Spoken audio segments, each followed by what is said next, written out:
To fix grinding noises in LG washing machines, it's essential to identify the cause of the issue. The grinding noises can be attributed to several factors, including foreign objects stuck in the tub, an unbalanced load in the drum, or the washer being unevenly leveled. To troubleshoot, start by checking for stuck objects in the tub. This can be done by terminating the wash cycle, removing the laundry from the drum, and examining the drum for any visible obstructions.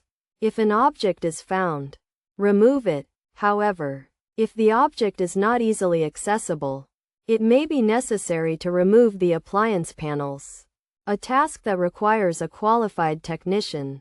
Additionally, rearranging the drum load can also help resolve the issue.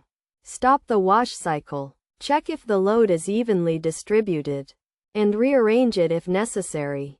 It's also crucial to ensure the drum is only partially filled to allow for free movement of the load during spinning. Finally, verify that the washer is level by adjusting the leveling legs to ensure it's plumb.